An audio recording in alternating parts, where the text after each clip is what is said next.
Halo semuanya, Assalamualaikum warahmatullahi wabarakatuh.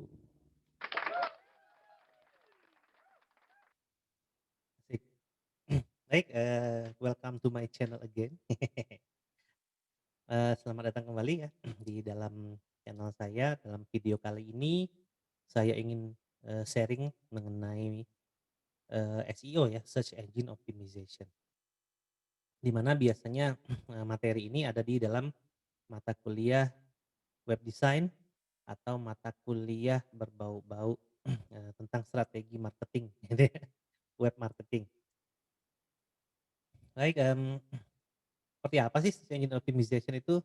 Mari kita lihat ya. Nah, di sini search engine optimization itu sebenarnya berjalannya di mesin pencari. Mesin pencari yang paling sering kita pakai itu adalah satu Google gitu ya, mungkin yang kedua adalah Bing, buatannya Microsoft gitu ya, yang ketiga mungkin Yahoo Search, ya nggak tahu Yahoo katanya, Yahoo Mail ya. Nah, saya nggak tahu apakah 2021 itu mulai, akan ditutup layanan emailnya. Makanya saya buru-buru juga untuk membackup hal-hal yang saya gunakan menggunakan, email Yahoo tersebut. Nah, jadi di situ, mesin pencari itu kan dia bekerja untuk melakukan indexing terhadap web page, halaman web. Nah, biasanya ketika user menggunakan mesin pencari untuk mencari sesuatu berita, menggunakan suatu, keyword atau kata kunci yang dia masukkan, maka nanti akan muncul gitu ya, di dalam mesin pencarian itu halaman web mana saja yang relevan dengan, kata kunci yang dia cari. Nah, jadi harapannya adalah, biasanya gitu ya dari user, harapan user adalah ketika dia mencari dengan menggunakan suatu keyword itu, nah di halaman pertama itu adalah sudah muncul hasil yang dia inginkan, harapan dari user. Artinya di sini kita bisa lihat bahwa jarang sekali user itu mencari hal yang dia inginkan sampai ke halaman 10 misalnya. Dia bisa berasumsi bahwa ketika saya sudah mencari sekitar 2 sampai 3 halaman, ternyata hasil yang saya inginkan tidak ada, mungkin gitu ya, saya harus merevisi kembali kata kunci tadi atau memang mungkin yang saya cari tidak ada di internet. Nah, kira-kira gitu.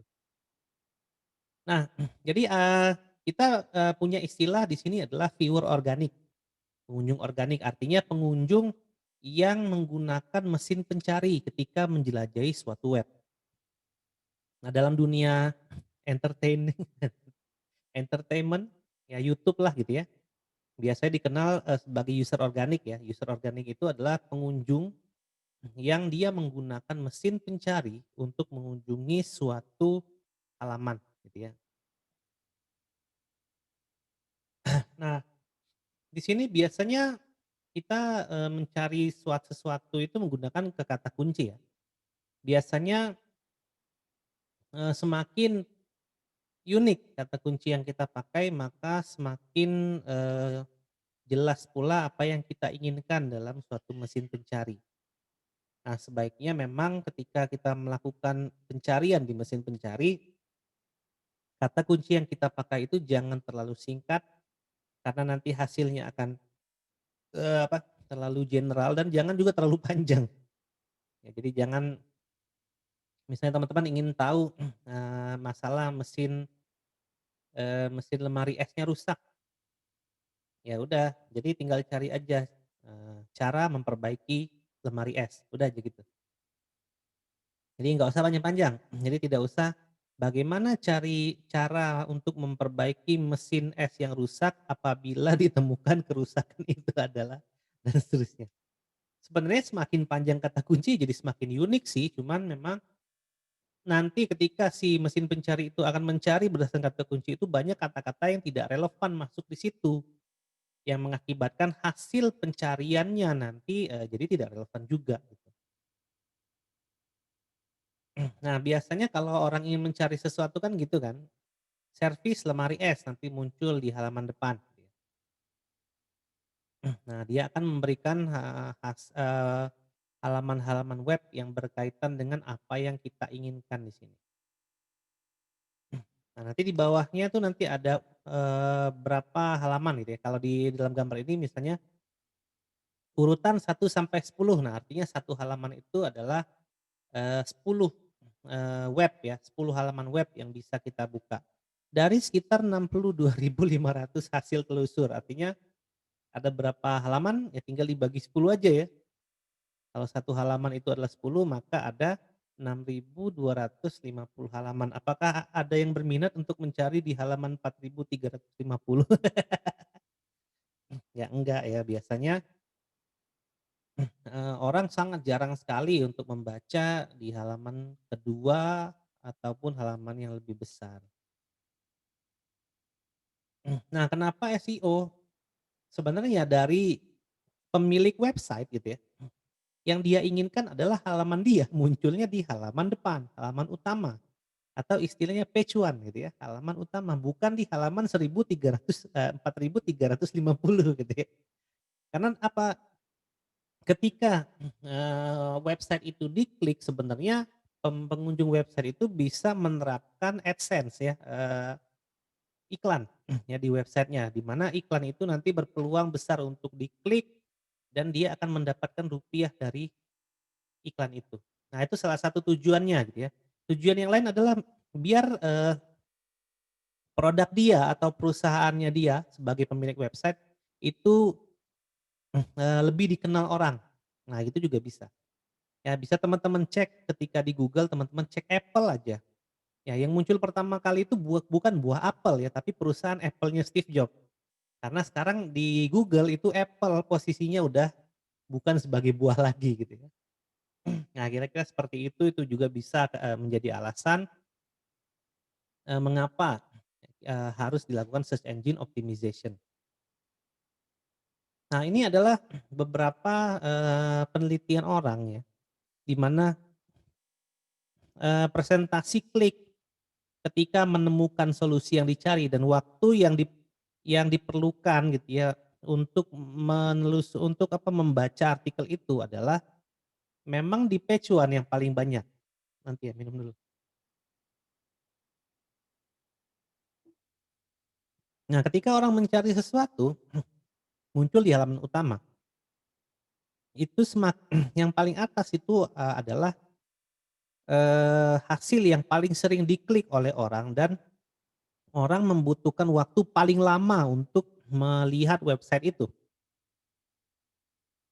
Nah, makin ke bawah, presentation of click-nya kan makin berkurang gitu ya, dan time spend-nya pun makin berkurang. Ini baru di halaman pertama doang, ya. Teman-teman bisa bayangkan untuk di halaman kedua dan seterusnya, apalagi di halaman yang 4.350 tadi ya, mungkin nggak akan pernah dibuka sama sekali gitu ya.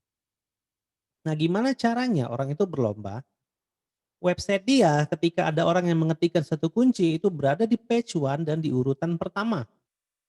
Karena presentation of click dan time spend-nya itu sangat besar sekali di dalam, eee, mesin pencarian ini. Nah, apa itu SERP? Search, Engine Result Page, yaitu yang ini tadi ya, ini adalah SERP namanya, Search Engine Result Page. Nah, yang kita bilang page one itu adalah halaman satu dari SERP sebenarnya gitu ya. Ada halaman sampai berapa tadi, 65.000 hasil telusur, berarti sekitar 6.250 halaman gitu ya. Itu adalah SERP namanya ya. Orang jadi berlomba-lomba untuk menjadi posisi satu di search engine result page. Nah, bagaimana cara orang membaca artikel ketika dia sudah selesai mencari apa yang dia inginkan di mesin pencari? Di sini juga ada pola membaca, yaitu F-shape pattern. Jadi pola membaca orang itu adalah dia akan mulai dari ya kiri kanan atas gitu ya. Dia akan membaca ke kanan dulu, karena menurut time spend tadi memang yang pertama paling relevan, dia baca sampai habis dulu. Kemudian dia membaca screening ke bawah, dan apabila dia temukan yang relevan lagi baru dia baca seutuhnya. Jadi seperti huruf F gitu ya. Makin ke bawah, makin jarang dibaca seluruhnya, tapi hanya screening doang seperti itu. Kayak ini yang tadi. Nah, berdasarkan data pada 2006 gitu ya, udah lama sih datanya, cuman Saya rasa data ini masih relevan zaman sekarang karena yang namanya SEO itu yang dikejar ya sama ya, bagaimana caranya suatu halaman website itu berada di halaman pertama. Nah, di sini 62% dari search engine user gitu ya, pengguna search engine selalu melakukan klik dan pencarian dalam pencariannya di page one dari SERP. Nah, 28%-nya itu di halaman kedua atau ketiga. Ada sisa nggak tuh? 10% lagi? Ya mungkin di halaman-halaman sekian, tapi tidak akan mungkin ke halaman 1000 juga gitu ya. Jadi memang paling banyak presentasi diklik itu adalah di halaman pertama dari SERP. Nah, bagaimana cara mesin pencari menentukan SERP? Jadi teknologinya sebenarnya mulai dari user, dia memasukkan query menggunakan kata kunci, kemudian Google Web Server akan memfasilitasi, dia akan mencari halaman mana yang relevan tadi di index server, kemudian index server akan apa, me-list, kategori tadi, ke dalam doc server dan hasilnya akan dikembalikan ke Google user. Nah, indeks server sendiri adalah bukan, sesuatu server yang berjalan satu arah, tapi di belakangnya dia tuh sebenarnya punya mesin lagi untuk melakukan proses indexing, ya. Jadi di indeks server itu dan di Google Web Server itu dia hanya melakukan query pencarian terhadap kata kunci. Tapi untuk range-nya sendiri, ya, untuk page rank-nya sendiri itu semua sudah ditentukan dengan mesin yang lain. Jadi, PageRank, inlinks, frequency of keyword, location of keywords, stable, consist, and, older site semuanya itu semua diatur di mesin yang lain dan mesin yang lain itulah yang akan selalu mengolah ya permintaan query daripada user tersebut. Nah, apa saja yang mempengaruhi search engine result page? Jadi kalau kita bikin website ini tipsnya adalah domain situs gitu ya. Misalnya umur, mungkin sekarang, domain kita masih relevan. Tapi misalnya layanan hosting dan domain kita sudah tidak dipakai lagi tuh 10 tahun nganggur, terus 10 tahun lagi diaktifkan kembali, itu juga akan mempengaruhi. Terus kata kunci, keyword ya, itu juga mempengaruhi. Lalu target lokasi IP juga. Biasanya kan kalau misalnya orang mencari di .com, itu global. Kalau orang mencari di google.co.id itu berarti kan yang relevan di negara tersebut, yaitu Indonesia. Jadi ya misalnya teman-teman mengetik apel di google.com dan google.id mungkin bisa berbeda hasilnya gitu ya. Kemudian dari server juga, lalu dari struktur situs juga ya dari penamaan URL, penamaan permanen link, struktur dari HTML-nya sendiri dan semantik ya yaitu isi dari website itu. Kemudian dari konten juga itu akan mempengaruhi dari SERP di mana konten itulah yang nanti akan banyak mengandung kata kunci pencarian ya. Jadi misalnya mencari kursi, itu pasti akan muncul banyak website yang dari Indonesia karena kursi itu adalah bahasa Indonesia, kira-kira seperti itu. Gitu ya. Jadi, bahasa nanti akan mempengaruhi, terus keunikan pemilihan konten, lalu informasi terkait dan dengan, apa lah yang ada di dalam, website itu ya. Intinya konten sih sebenarnya. Jadi konten itu nanti akan mempengaruhi faktor dari search engine result page-nya. Entah itu nanti akan muncul di page satu, page 2 dan seterusnya gitu ya. Nah terus, lanjut lagi, kata kunci juga berpengaruh. Misalnya kata kunci itu bisa ditaruh di judul, lalu judul dengan isi bisa saling berelasi, kemudian bisa ditambahkan suatu, penguat gitu ya. Misalnya di HTML itu bisa ditambah bold, italic, atau head. Kemudian ketika dalam suatu konten artikel itu kan biasanya ada link yang masuk dan link yang keluar gitu ya. Nah itu juga akan mempengaruhi gitu ya, apabila dia menuju ke situs yang buruk atau situs-situs porno gitu ya. Nah dia akan kan kalau di Indonesia kan membuka situs porno kan ditutup gitu ya aksesnya. Nah itu bisa jadi tuh kalau di artikel kita ada mengutip situs ke situs bentuk yang jelek atau pornografi, itu mungkin di Indonesia situs kita jadi tidak terdeteksi oleh oleh search engine result page-nya. Kenapa? SERP itu, diblokir sebagian kontennya, oleh pemerintah Indonesia gitu ya. Kemudian apalagi mempengaruhi, pengunjung, semakin sering suatu website dikunjungi artinya dia akan semakin tinggi posisinya gitu ya dalam search engine. Kemudian, penalti juga sama, memanipulasi juga akan berpengaruh. Misalnya, kita membuat suatu konten artikel di mana artikel itu kita copy paste gitu ya, atau menggunakan suatu alat mesin atau software untuk mereplikasi tulisan orang, ya, itu juga akan berpengaruh pada SERP-nya. Bisa jadi, Google jadi tidak mengindeks, website itu atau bahkan website sih nggak mati, cuman nggak terindeks saja di Google. Artinya apabila kalian ingin ke website itu, maka ketiklah alamat DNS-nya langsung, domain name servernya langsung. Ya, jadi dia tidak akan keluar di, Google. Kemudian dari situs itu sendiri, apakah dia ada robot gitu ya, robot itu artinya bisa diakses oleh bukan manusia.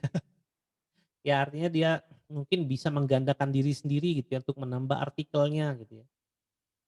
Terus terhadap, seberapa sering, konten dari situs itu diupdate dan seterusnya itu juga akan berpengaruh pada kualitas, di SERP-nya nanti. Nah, ada berapa banyak cara kita untuk mengoptimasi mesin pencari? Di sini ada beberapa ya yang mungkin bisa dijadikan tips. Minum lagi dulu. Yang pasti konten sih, karena konten yang unik itu biasanya yang paling bagus. Karena ketika ada orang yang akan mengikuti keunikan konten kita, itu sebenarnya kan page rank kita lebih tinggi ya, karena viewer kita lebih banyak. Ya cara kerja yang sama lah dengan YouTube gitu ya. Kalau mencari konten jokes itu pasti yang paling sering muncul itu adalah YouTuber yang memang konten jokes-nya paling sering ditonton orang. Kalau orang bikin konten jokes yang serupa gimana? Ya pasti dia munculnya di bawah-bawah gitu ya. Karena dia kalah gitu ya dengan konten yang di awal-awal itu. Jadi konten intinya. Yang kedua niche. Niche. Niche itu keunikan sih, apa ya, tema tulisan atau tema konten. Nah, konten itu membahas tentang apa sih sebenarnya? Karena bisa jadi, di internet itu lagi rame tentang apa nih? Nah, kalau lagi WFH ini kan biasanya rame tentang tanaman. Nah, niche-nya itu bagusnya berarti kalau kita ingin website kita diakses banyak orang dan selalu muncul di halaman pertama dari search engine result page, ya udah kita bikin suatu website atau blog atau apapun juga bisa dikombinasikan dengan YouTube gitu ya. Ya itu tentang tanaman. Jadi niche-nya adalah tentang tanaman dan semuanya membahas tanaman. Itu lebih bagus posisinya daripada kita membuat sesuatu tapi random ya isinya, nggak cuma bahas tanaman misalnya. Bahas game juga, bahas makanan juga dan lain-lain gitu ya. Kemudian dari backlink, nah makin banyak, website yang menggunakan kita sebagai referensi dan mencantumkan link dari website kita itu juga akan berpengaruh, ya, jadi gimana caranya kita nanti akan bisa bekerja sama dengan orang lain. Kemudian dari social network dan bisa juga dilakukan secara offline ya. Nah kalau isi gimana tadi yang saya omongin ya, konten, tulislah dengan tulisan Anda sendiri, jangan typo, jangan ada kata kotor, terus perbanyak kata kunci dalam tulisan.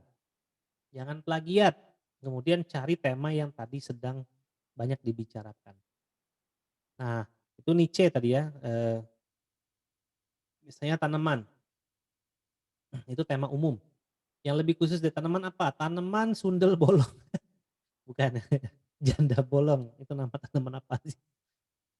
Nah, terus ada yang lebih super khusus lagi, jadi ada tema umum, ada tema khusus, ada super niche gitu ya, tema yang lebih khusus lagi.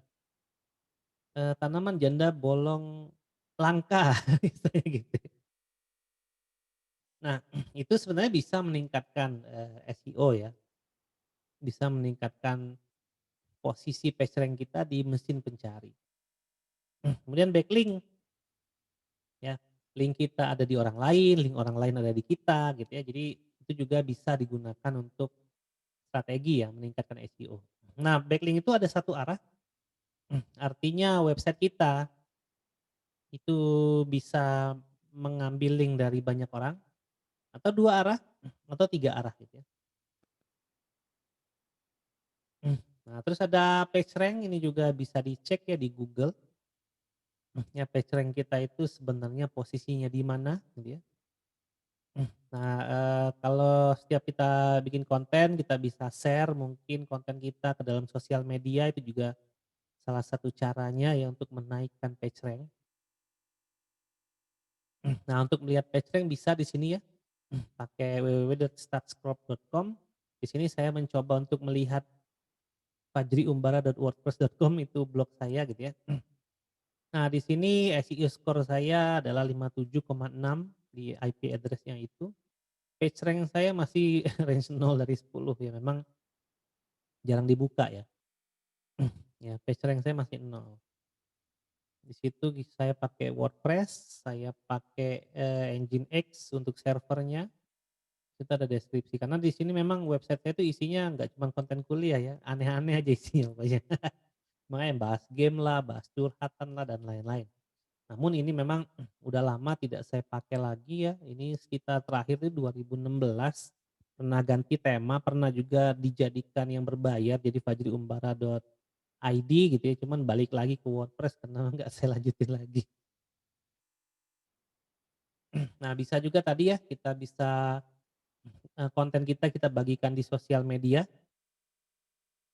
atau kita bisa lakukan secara offline. Artinya website kita, misalnya kita ingin memperkenalkan produk kita bisa cantumkan website kita di flyer, misalnya di flyer-flyer atau di pamflet gitu ya.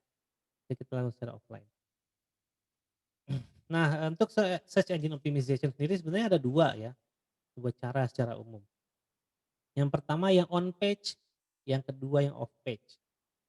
Nah, kalau yang on page itu berfokus pada isi konten, kalau off page itu berarti kita berbicara di luar konten, misalnya backlink. Nah, ada juga yang namanya black hat SEO. Nah, black hat ini nih yang biasanya sering dipakai oleh perahu pundi-pundi uang di internet gitu ya.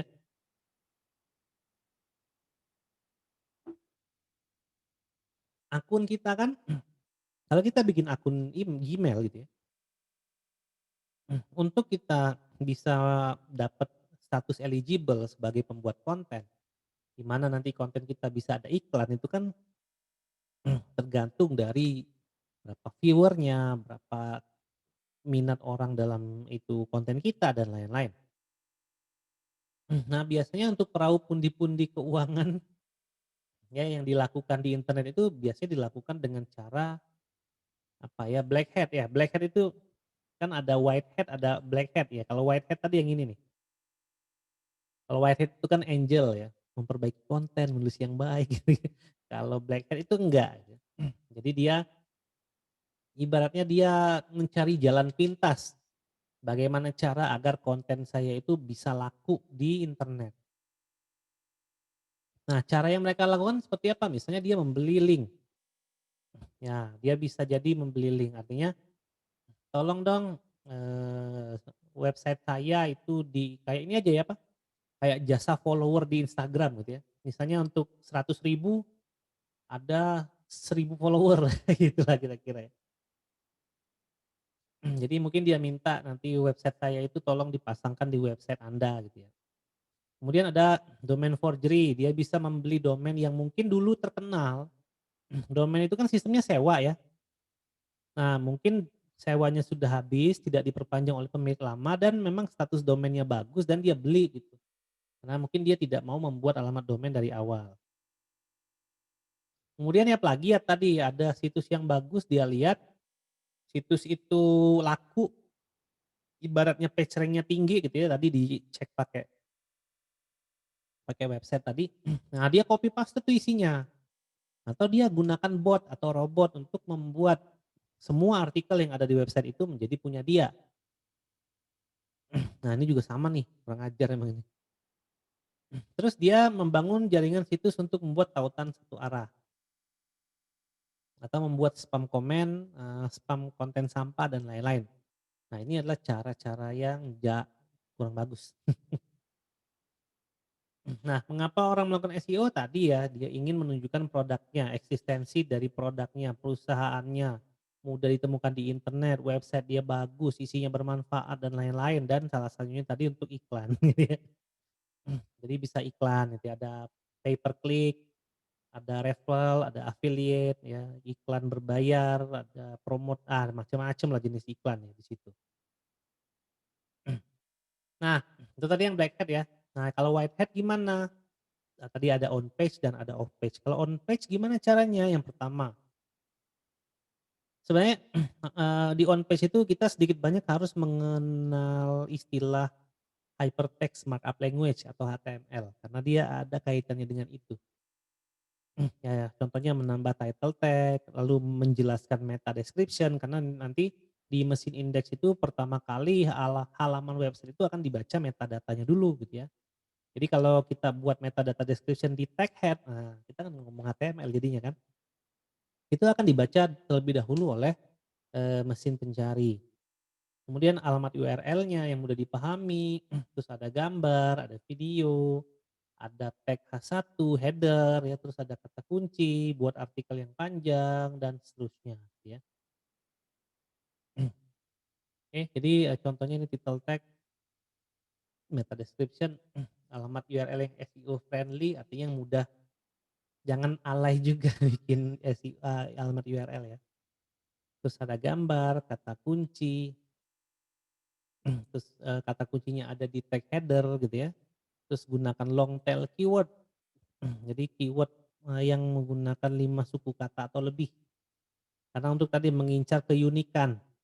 Selain itu juga mengincar apa yang terkait dengan keyword yang panjang tadi. Jadi kalau salah satu kata aja dari keyword itu ada orang cari, kita bisa masuk di situ gitu ya. Kemudian bukan artikel yang cukup panjang karena memang lebih berfaedah dan lebih banyak kata kunci jadinya kan. Kemudian gunakan kata kunci yang LSI ya, Latent Semantic Index, artinya dia memiliki relasi dengan kata kunci yang kita sasar. Misalnya kita tadi bahas janda bolong gitu ya. Nah, janda bolong itu turunannya apa saja sih? Tanaman misalnya. Nama ilmiahnya, nama aslinya, nama Indonesianya. Nah, itu kita cantumin semua tuh sebagai kata kunci dan sebagai isi dari artikel gitu ya. Karena dia merupakan kata kunci turunan lah ibaratnya. Jadi dia masih terkait dengan kata kunci utama yang kita tuliskan tadi di kata kunci di halaman website kita. Ya intinya buat artikel berkualitas. Ini susah ya untuk zaman sekarang karena website sendiri kan jumlahnya udah banyak banget ya di dunia ini. Nah, kalau off page gimana? Berarti kita mengendalikan SEO itu bukan dari dalam konten website kita tapi dari luar. Kita bisa share link, kita bisa buat link di forum, kita bisa promo atau sesama blogger kalau zaman dulu saling tukar link gitu ya. Cuman blog itu zamannya terlalu singkat ya. Zaman blog itu terlalu singkat semenjak ada yang namanya sosial media, akhirnya blog itu jadi tidak laku lagi karena orang banyaknya curhatnya di status sosmed aja gitu ya. Memang blog itu sudah agak jarang orang menulis ya, kecuali memang sasarannya AdSense atau iklan tadi. Baik itu saja ya sekilas mengenai search engine optimization, semoga berguna bagi kita semua. Baik saya akhiri, terima kasih. Wassalamualaikum warahmatullahi wabarakatuh.